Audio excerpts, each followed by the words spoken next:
This is Duke University. Good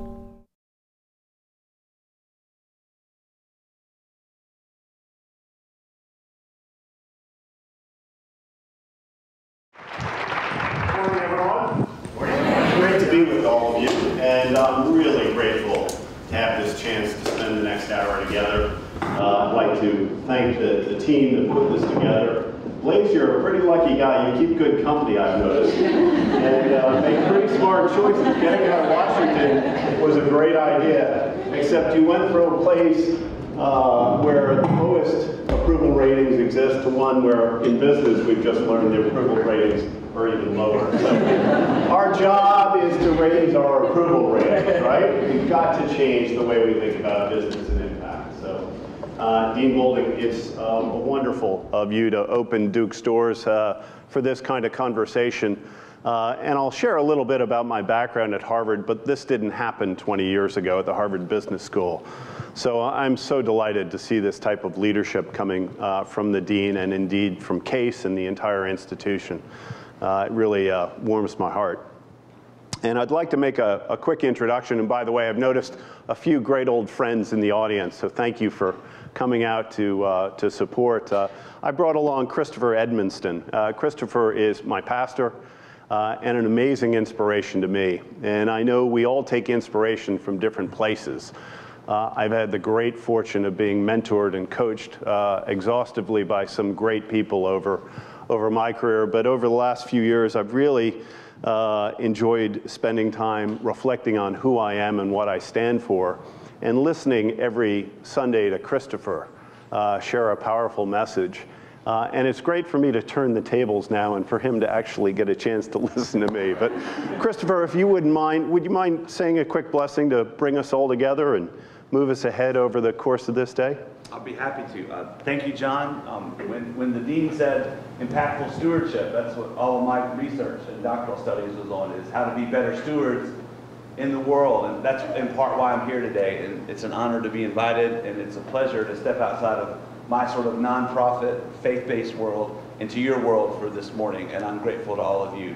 So may our time be blessed this day. May we be enriched, that we might be part of the social change we'd like to see in the world. And may each of us, no matter where we are on that journey, may we be enriched through the ideas and through the trust that we share together this day. Amen. Amen. All right. It was a great move not to give out spiffs and gifts, especially since we now own a filtered water bottle company and called Bobble, and this is my advertising. And I did bring them along. So I brought about 2 dozen in a distinctive color of blue. And this is for anyone who asks questions along the way. So if you're bold and brave enough, you will get a nice Duke Bobble. There you go. All right, there must be a remote here. There it is. Good. All right, let's get into the meat of this.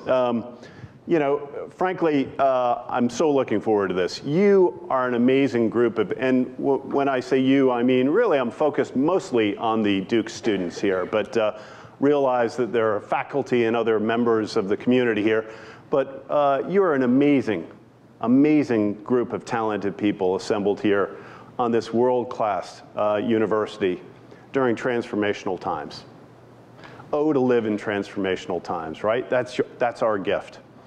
And you're brought together with these great talents and gifts to hone them, to perfect them, and to build them in a world so in need of those gifts at this time. So let's spend our time this morning together exploring a few fundamental questions. And in some regard, I feel like I may be preaching to the choir.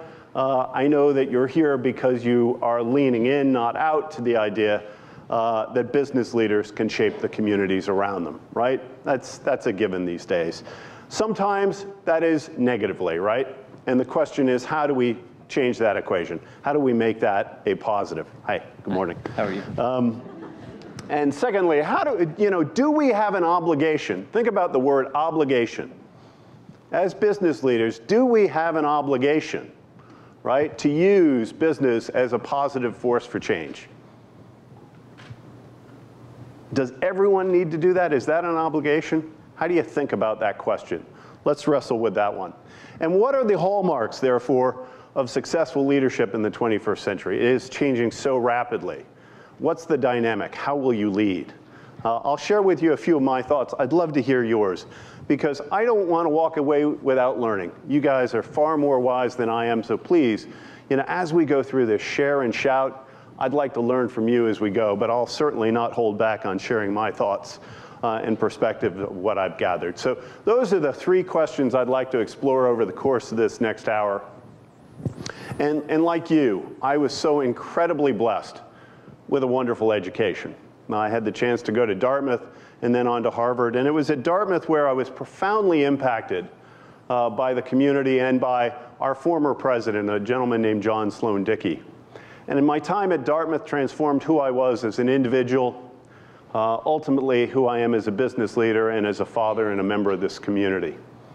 And it was John Sloan Dickey who implored that Dartmouth students think about their role in the world. And he challenged us to say, the world's troubles are your troubles, and there are no troubles that better human beings cannot fix.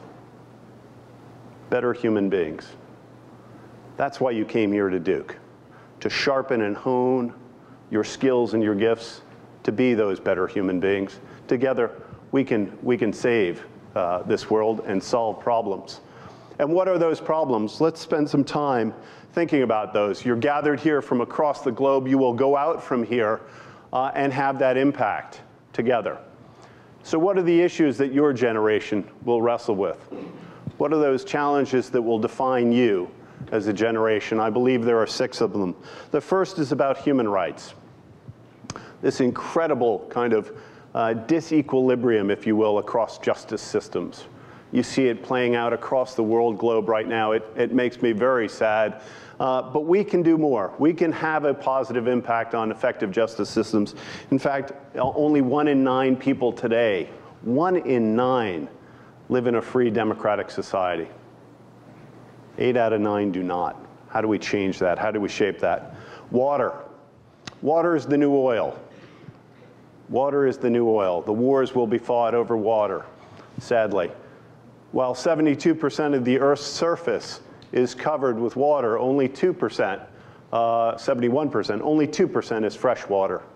We have a water crisis. We have a water crisis right here in the United States. We've got severe droughts occurring in over half the states in the United States. Water is going to become a fundamental issue for us to wrestle with. Health crisis. It's in the news every single day. We've got great health threats, obviously. We're reading about the spread of measles. I thought we had licked measles. They're now saying that polio may come back. And here we are on one of the most advanced healthcare systems in the world. Hey, good morning. Hi, good morning. And think about, the healthcare crisis happening outside our borders, around the world, how much we need to do. So access to healthcare, there are over 1 billion people today that don't have access to healthcare. 1 billion people, no access to healthcare. Can you imagine waking up in the morning and not knowing that there was a doctor on the other end of your lifeline? Incredible healthcare crisis. The well-being gap. And this is incredibly important for business leaders to think about. Obviously, the rich are getting richer, and the poor are not coming up. This notion of capitalism lifting all boats, while it's been an incredibly powerful tool over the last century, it is not having the same effect today. What are we going to do about that? How will we address that? In fact, here's a question for you. You may have read this recently. So if you think about the poorest half of all people on Earth, roughly 4 billion people, and you took their accumulated wealth of 4 billion people, and then you took the wealthiest people, and you asked, how many people would it take to equal the wealth of that poorest half of humanity? How many people do you think of the richest people on Earth? Anyone know the answer? I heard a couple answers, about 100. It's 80, right? Who said 100, by the way? There you go. First bobble. There you go. I got more of those. So it's about 80 people. The 80 richest people on Earth have the same economic resources as the poorest half of humanity. Clearly, the scales are out of balance, yeah? And climate change, there is emerging consensus. My God, I believe Congress has actually agreed that there may be change going on in our climate, lo and behold. Well, that's remarkable. But we've really got to think about the impact that we're having and that business is having with really thought and innovation around global emissions. 9 of the 10 warmest years in history have been in the last decade. Extraordinary. And you just look at what's going on in New England this winter, and we think about climate change being all about heat. Well, it's actually about extremes, and we're seeing those played out. And finally, loss of biodiversity. And this may not be as apparent here in the lovely woods of Duke, but if you go around the world, and in fact, you go down to South America and other places, you see the incredible impact of new commerce and the clear cutting. And the fact is simply that 1 in 4 mammals are now threatened with extinction. And as that happens, we'll see an incredible transformation of our life in balance. So things are in balance right now. Things are in balance. We've got these 6 great challenges. These are the challenges for your generation to address. And we need to do it quickly. If you think about where you will be when you are my age. I sat in your seat some 20-odd years ago. When you are standing in my shoes in the year 2040, think about where the world will be, right? So here we are. There must be a clicker here. I should have practiced. No, that's not it. There it is. Perfect. So this is out by the year 2040. Now, you guys are all really bright, so I don't need to explain this chart to you. But the world's going to be a very different place. Right? So time is of the essence. Right? This is not something we can kick down the road. This is going to occur over the next 20 years. This is the manifestation of systems constraints. And that's why each one of you needs to think about yourself as not independent and separate from the community around you, but deeply interdependent, entwined. Right? This is why we have an obligation to think and act responsibly, because everything we do has consequence. Right? We are all interconnected. It is one system in balance. And the key thinking here is about thinking from a systems dynamic approach. Think as a systems engineer. Think about the impact of what you do. And importantly, we need to start to change the metrics by which we measure success. And we need to capture the impact of externalities. Incredibly important notion.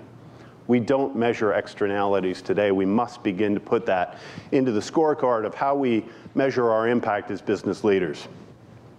And yes, there is no doubt that the onward march of capitalism, this ever quest for more, has had a huge positive impact on lifting people up.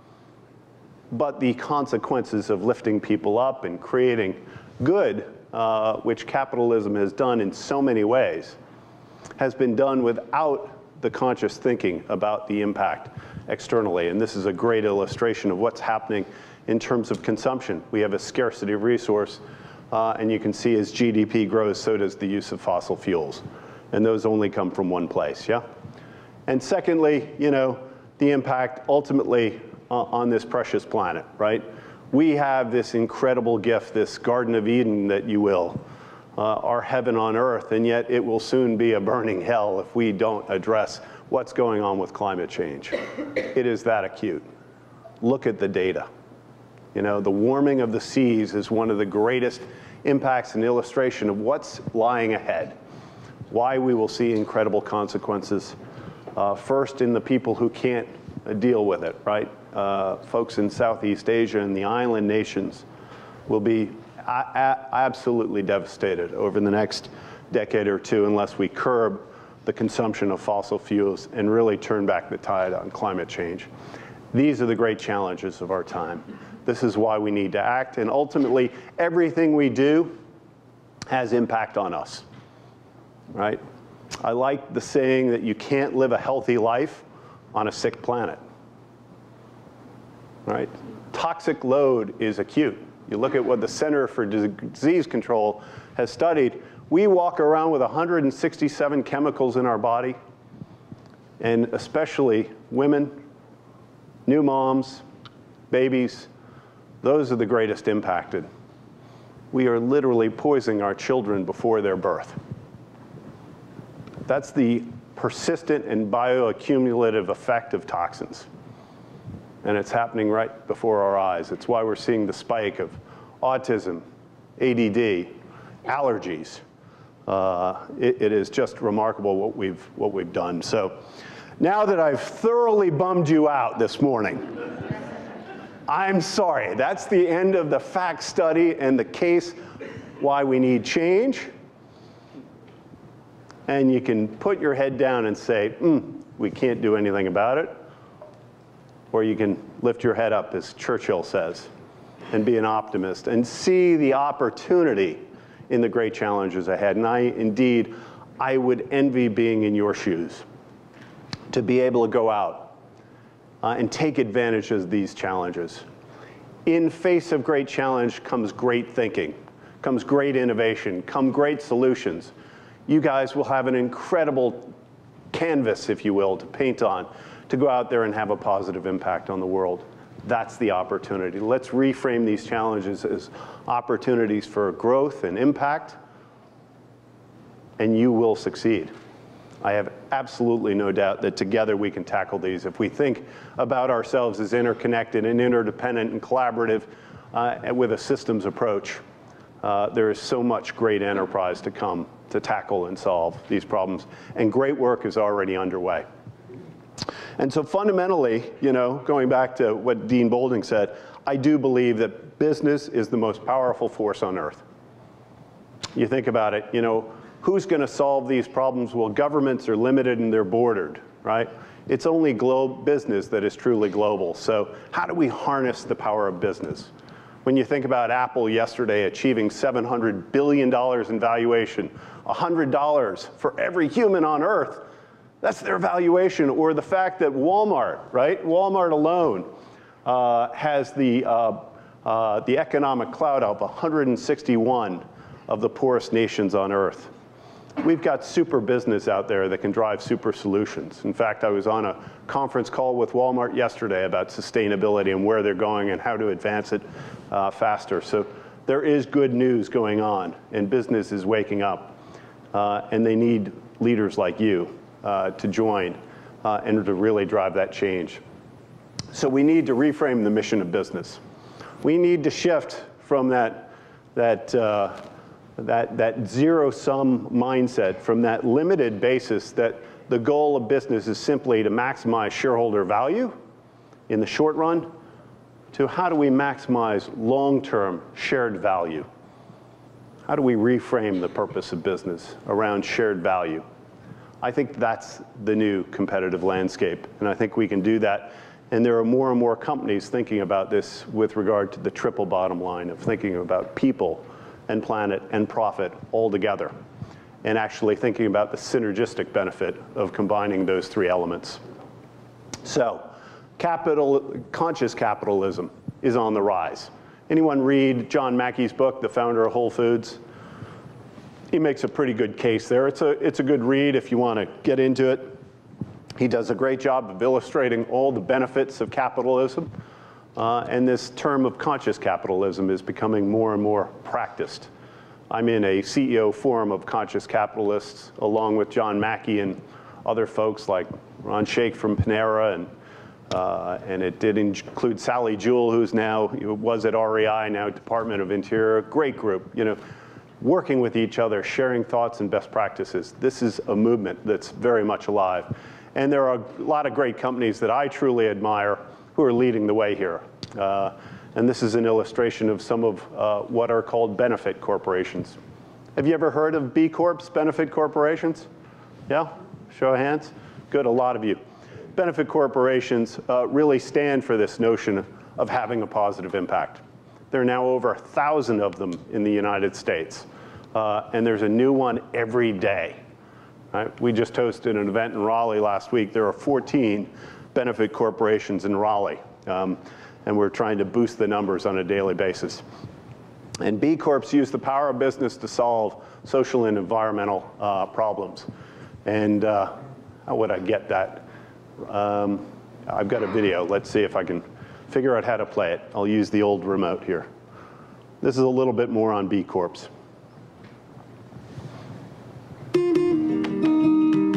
have a dream that one day all companies will compete not only to be the best in the world, but the best for the world. Others share this dream and have begun to turn the dream into a community. This community signed a Declaration of Interdependence and invited others to join them.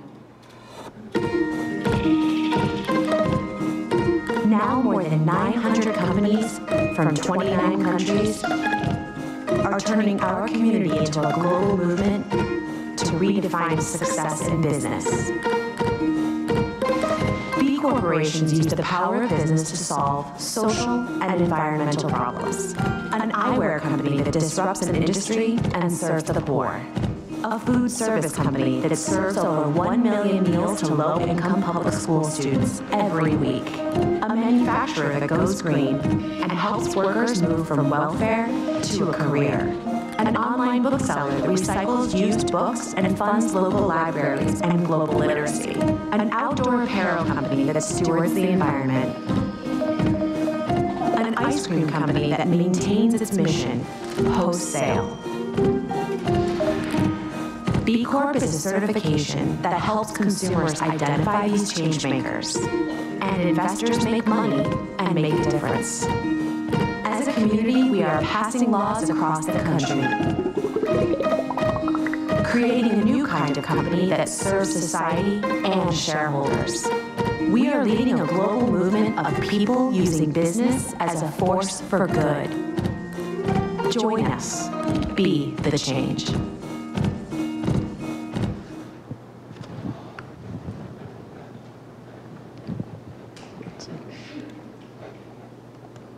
See if I can get out of here. Never hurts. Perfect. Out. So B Corps, moving quickly, now over 1,000 strong, and really powered by the idea of having a positive social impact. Any of you think about a business leader you really admire? CEO, someone out there that's an influencer for you?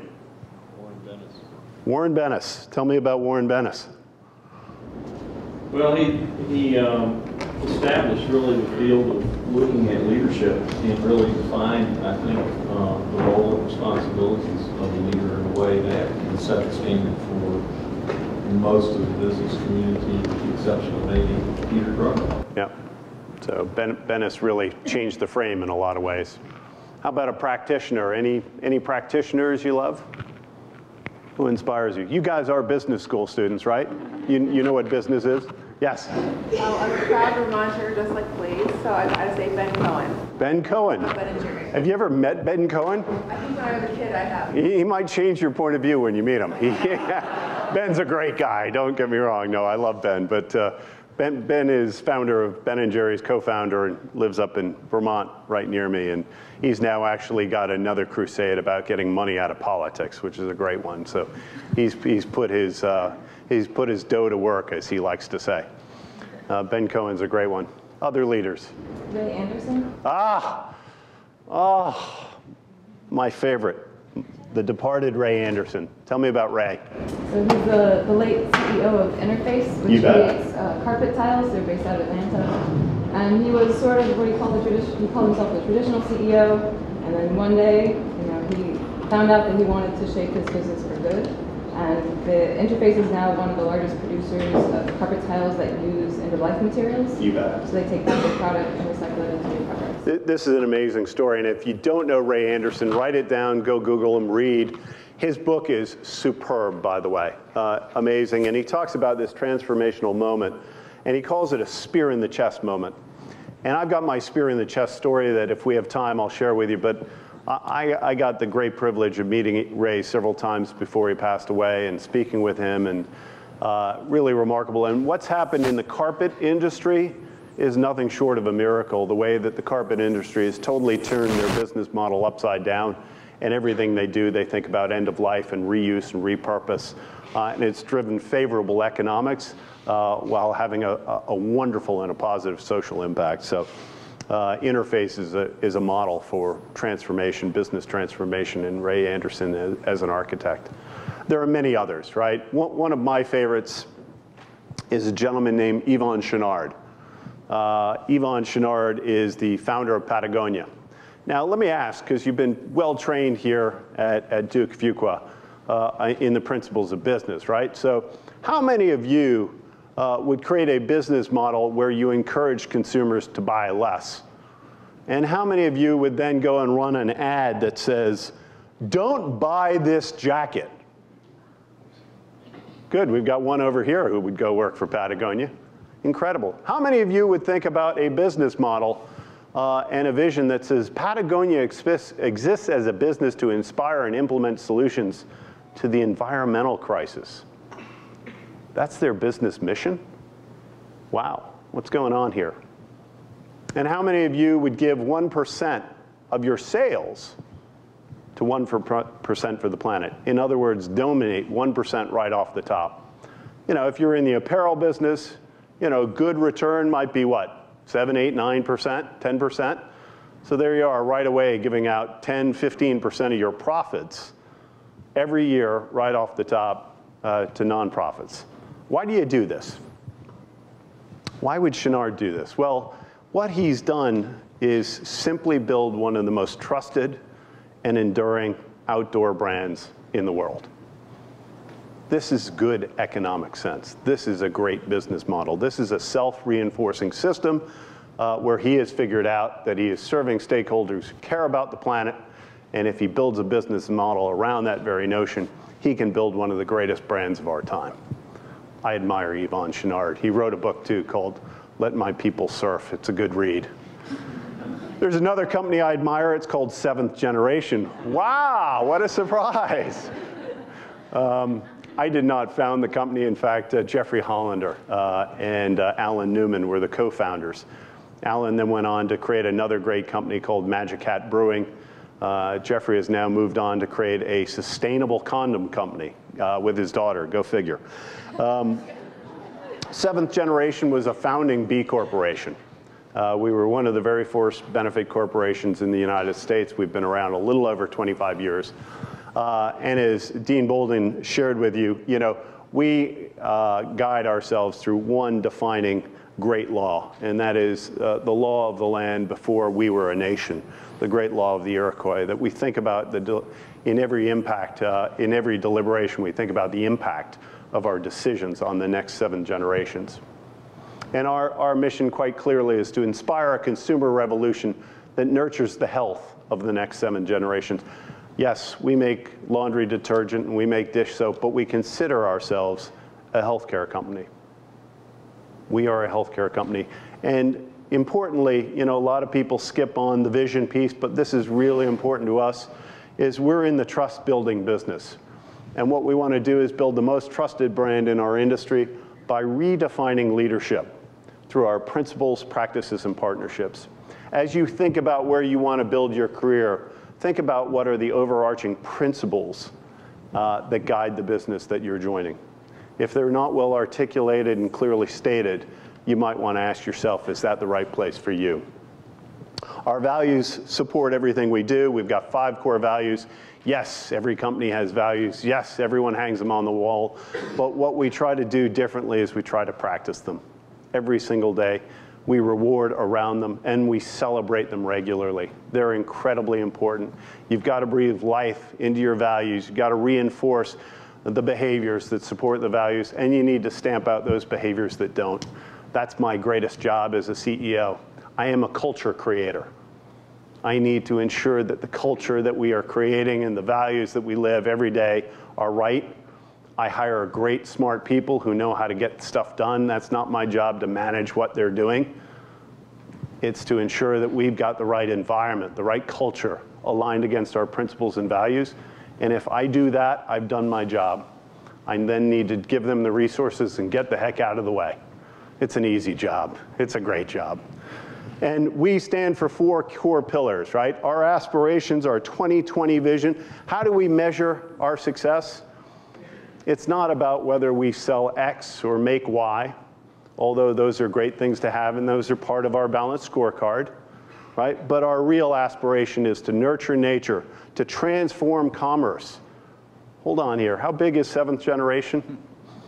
We're $250 million. How big are our competitors? Anyone heard of Procter & Gamble? SC Johnson, Clorox? Procter & Gamble is 100 times our size. We have the audacity to think we can transform commerce. And I'll tell you how we're doing that. We're building, enhancing health and building communities. I live by a fundamental premise, guys. This is that old notion of think global, act local. Imagine this. What if every company didn't try to solve all the world's problems, but simply adopted their community? What if every company on earth said, I'm going to own my backyard. I'm going to be responsible for the well-being in my community. That's what we've done at Seventh Generation. Now, we pour $250,000 a year in our foundation right into Burlington, into helping kids in distress, into helping education, into helping the well-being of families, into the environment. That's what we do. And every employee in the company has an annual incentive, and their incentives are tied to how well they do in the community and hours of service, and every employee volunteered at least 40 hours of their time last year to making a positive impact. We measure it, and we reward it. We create reinforcing systems around it. That's what we mean by building communities. Yeah? They do that at another little shop down the street, don't they, Paula, called Burt's Bees. And we're social innovators, and this is where the transformed commerce comes into place. So when you get a talented group of people and you give them freedom to innovate and succeed, and you provide them resources and a guiding set of principles, it's incredible what they can do. And we have been the first. We've been a pioneer for 25 years in terms of packaging and moving to 100% recycled packaging. In terms of ingredients and practicing something called the precautionary principle, where if there's a suspected human health risk, we won't use that ingredient. Because, by the way, the government doesn't regulate this. TSCA, which is the overarching law, was passed in 1974, and it was outdated the year it was passed. It is a wild west of toxic regulation out there, and anyone can put anything in any package they want. And in our industry, you don't even have to put the ingredients on the label. Can you imagine that? This is 2015, and you can put anything in a package and not put the ingredients on it. We do that. We disclose our ingredients. We were the first to do it. Others are following. SC Johnson is now moving to do the same.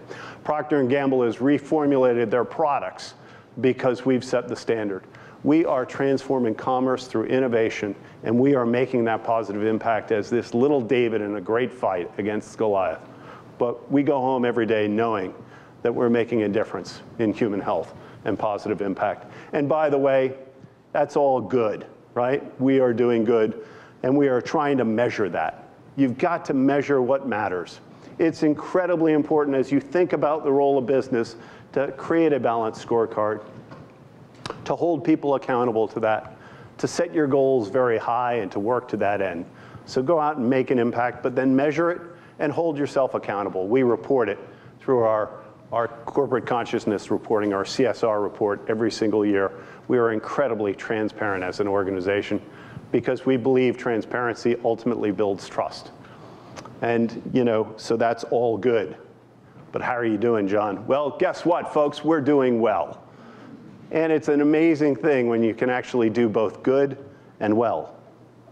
And I've been part of organizations that do a lot of good. Burt's Bees is a great example, Seventh Generation another. Guess what? We are also the fastest growing company in our industry. Guess what? Burt's Bees was the fastest growing natural personal care product on the planet. What is it about that formula? What is it that others don't get? You know, I was told by Michael Porter, well, you look at the 5 forces and you figure that stuff out and it'll all be good. Well, he was full of crap because he forgot about the force multiplier.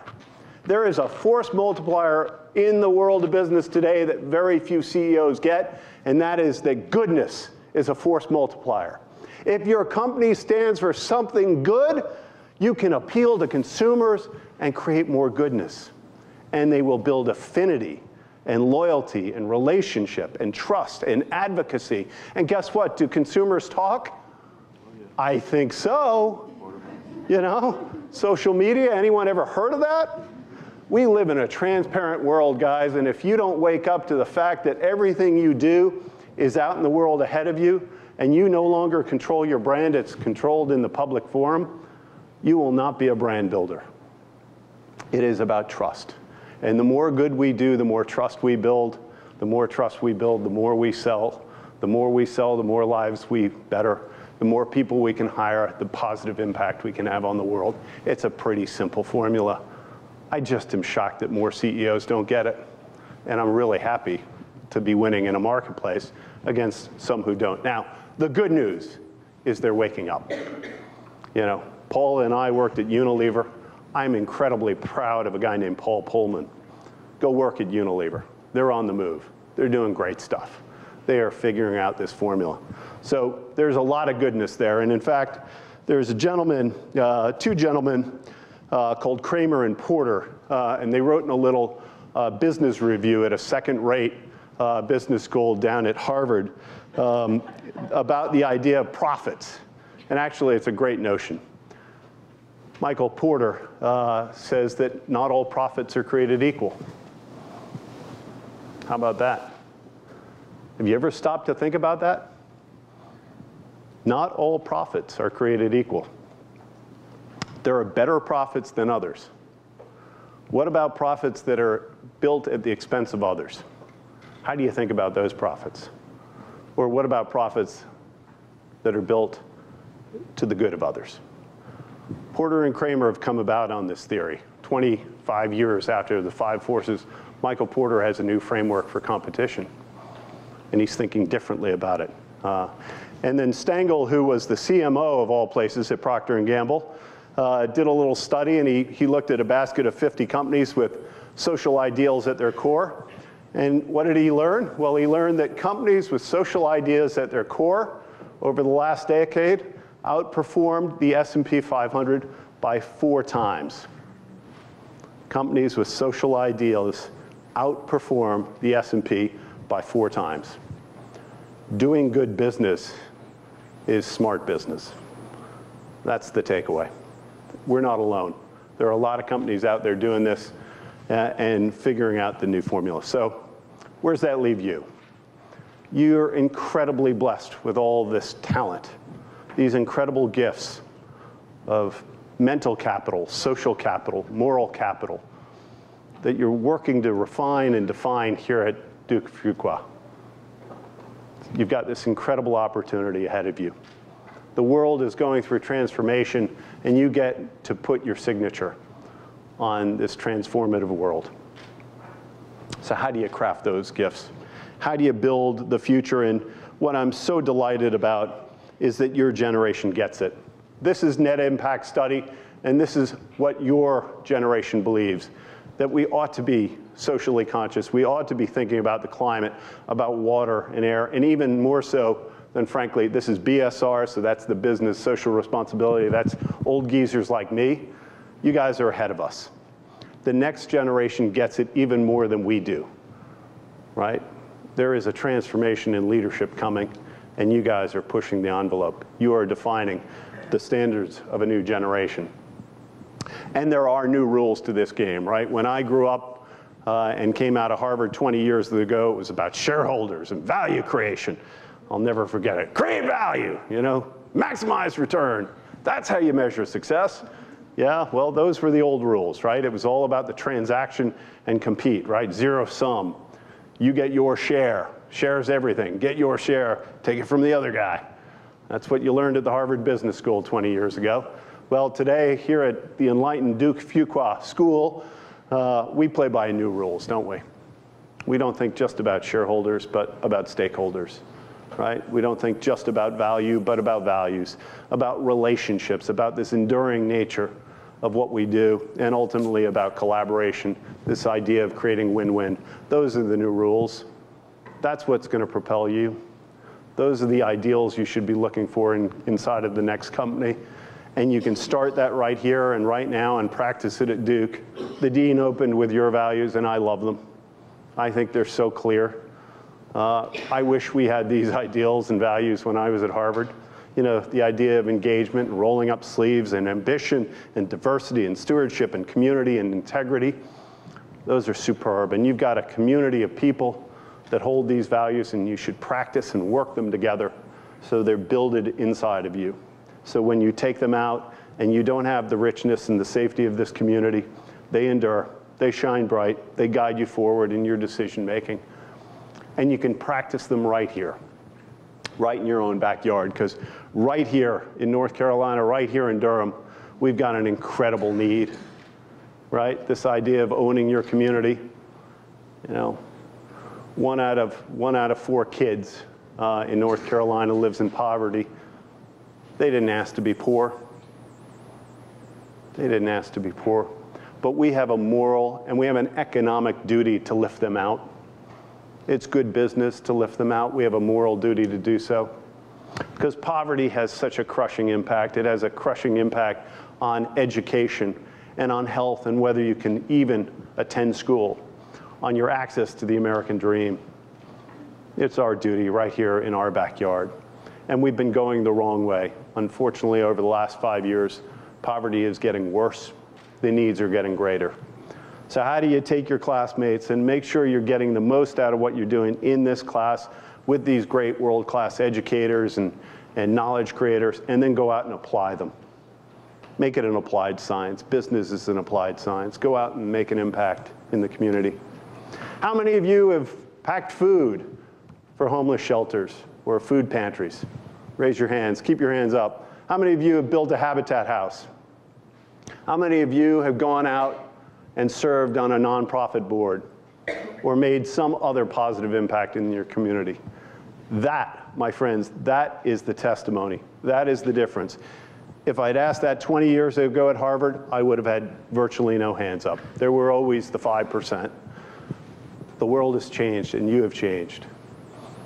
You give me great hope. This is why I believe we can solve these problems, because you are ready. You are poised. You are going to make this the definition of what you do in this next generation. And as leaders, you get it. This is about vision. It's about seeing the bigger picture and how you fit in that bigger picture. And it's dreaming audacious dreams and creating a brighter future, right? It's about courage. One of the most important values as a business leader is courage. Courage, or vox clamantis in deserto, to be that voice crying in the wilderness, to make sure you speak for those who don't have a voice, to do what's right always. Let that guide you, to collaborate. You practice it here. It is the new paradigm for business.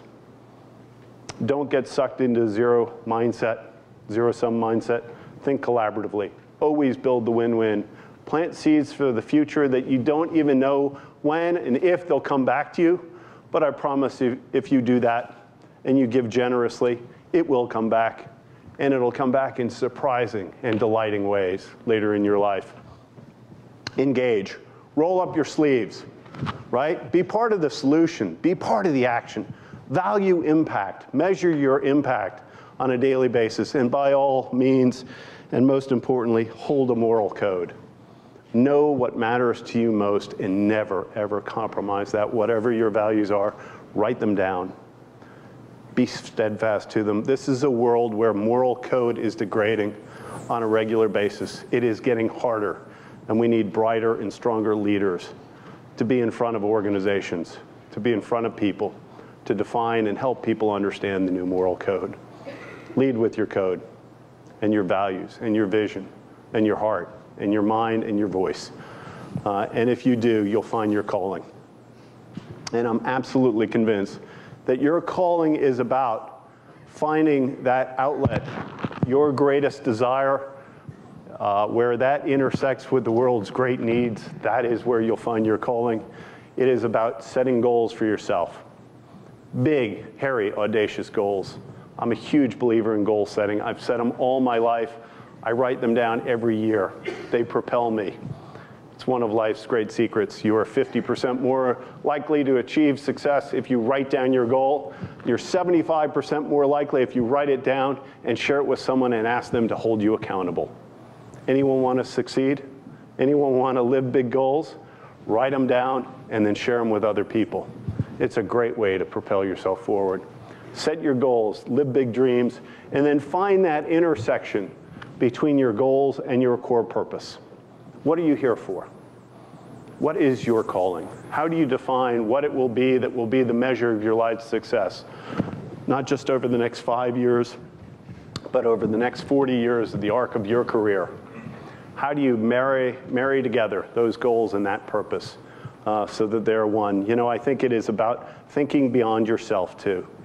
It's thinking more than just about your own individual success, but that impact of others. I love the King quote, an individual has not started living until he can rise above the narrow confines of the individualistic concerns to the broader concerns of humanity. Under that quote is my spear in the chest moment. I was 35 and I was working on my mission and my purpose. I'd spent the morning downstairs in my office. We had 2 little kids. My wife was looking after them. We had a explicit agreement that at noon I was on, she was off. Yeah, Saturday, and I was on the phone with my coach, and we were working on my mission statement. And noon comes, the door opens, I hear the voices upstairs, and Kristen says it's time. And I said, Bill, I gotta go, my friend. I'm on. After spending 3 hours in focus and in conversation, I ran up the stairs, I kissed my wife, ran out to the car. There, strapped into the back seat in these 2 baby seats were my 2 girls, you know, 3 and 4 years old. I went to back up the car, I looked in the rearview mirror, and I looked at these 4 eyes looking back at me, and it hit me like a ton of bricks. My spear in the chest moment. I put it in park and I started to cry. I realized at 35, I was the president of the Guinness Bass Import Company. I lived in a beautiful house in Darien, Connecticut. I had a wife and 2 kids. All of the way I was measuring success in my life was about me. It was not about them. It was not about the kids in the back seat. It was not about the next generation. That's when the lights went on for me. Shortly thereafter, I quit my job at Guinness. I changed my career. I went to Unilever. I got to work with Paula on the Dove Real Beauty campaign, which ultimately led me to Burt's Bees and then on to 7th Generation. It was that moment, that epiphany in life that I needed to serve someone more than myself. I needed to have an impact. That was my Martin Luther King or my Ray Anderson moment. And that is, in fact, when the words of Buckner came into my life. Your calling is when your deep gladness meets the world's deep needs. And Lord knows there are a lot of deep needs. So there's a lot of gladness ahead for all of you. Find your deep gladness. Connect it with the world's deep needs. And indeed, if you do that, and I know you will, and you're already doing it right here, I know that you will all be those better human beings that John Sloan Dickey implored me and my generation to be. Thanks so much.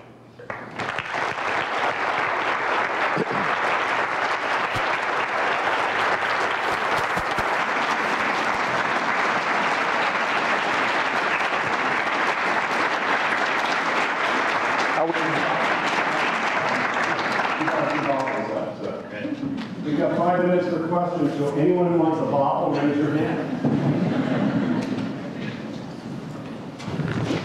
Yes? What do you think the concentration is in RTP, the B Corps and fourth sector stuff? Are we ahead, behind, even with the rest of the country? What's your take on that? What's our concentration of B Corps and socially responsible business? The good news is, I don't think we need to measure it per se in how concentrated it is yet. The question is, are we moving in the right direction? There are 14 B Corps in the triangle. There are more created every day. I know Burt's Bees has wrestled with becoming one. There's a group called HQ, downtown Raleigh. HQ is an incubator. They are on the verge of being one. There's a group called Plexus Capital in Raleigh thinking about becoming a B Corp. And when social capital goes that way, Craig is a B Corp, yeah? There are a growing community. And I think what's important is whether you're a B Corp or not, there is something called a QIA, which is basically a quick impact assessment that B Labs does. And if you want to learn, go up on their website, download the QIA. In about an hour, any company can rate themselves. and understand where they're doing well and where they have room for growth on the way to becoming a certified B Corporation. So what I'm inspired by is that we seem to have this momentum on our side. We've got velocity. We've got folks like Kevin Trapani at Redwood's group, who's closely knit with this group, Maria Kingery of Southern Energy Management, Larry from Larry's Beans. There's a great movement of companies, and new companies in particular, that are creating this kind of critical mass. So I think we're beyond the question of whether it'll happen. It's a matter of how quickly and how big it becomes. I'm lobbying very hard. There's something called the B Corp Champions Retreat. It happened in Burlington, Vermont in October of this year. In fact, we had Secretary Perez up to join us. It's going to be in Portland, Oregon next year, and I'm lobbying very hard to bring it here to the Triangle in 2016. So hopefully with some good luck, that'll come. Yes? What would you suggest, excuse me, thank you. What would you suggest as a more effective way to connect the sustainability movement with the challenges that low-income communities are facing? A lot of passion around sustainability. Yep. The wealth gap has gotten greater. Yep. The capacity in those communities are challenged, and yet I don't see the connection being very strong. So what are your thoughts on that? Boy, I wish I had a simple answer to that. In fact, that could be an entire semester of study here at Fuqua, couldn't it? I mean, we could figure those issues out. There are a few things that come to mind, and again, it's such a big and important question. I hate to give it a simple answer, but one of them is access to capital. Such an important notion of creating access to capital, and I think credit unions and other community banks play a very vital role in that kind of revitalization and access point. There is an online giving program. It's called Kiva, right? And we need to create more Kiva-like investment. We need to do small $1,000, $5,000 investments in social community, invest back in the community. I think if we could create that kind of Kiva-esque model here, it's been created in other parts of the world, in Africa and India, and it's incredibly transformative. I think we ought to practice that here, maybe on slightly higher or bigger scale, but I think that's a big component. I think we need to do education and outreach, right? Most people don't practice things that they don't understand, so how do we create education and outreach and make it accessible from an intellectual capacity? Because I think a lot of people would lean in and want to do what's right. They've got their heart to do it, they just don't have the head space, and we need to do that. Finally, I would say that Christopher and I had an interesting topic we'll talk on the way home, which is, how do we bring business and the church closer together? And certainly in low-income communities, this community, the church is a fabric. So how do we create those environments? We do something called step-up ministry at our church, which is incredibly impactful of giving people a second chance and helping them up and educate and giving them access. And I think more integration between business leadership and, frankly, church leadership could be a very, very positive model. We've seen that work well here at Habitat for Humanity in Durham, for example. So those would be 3 quick answers, but that's 3 of 1,000 that, is a very complex issue I think we'd have to wrestle with. But it'd be great to be part of a conversation on that front. So, all right. Thank you.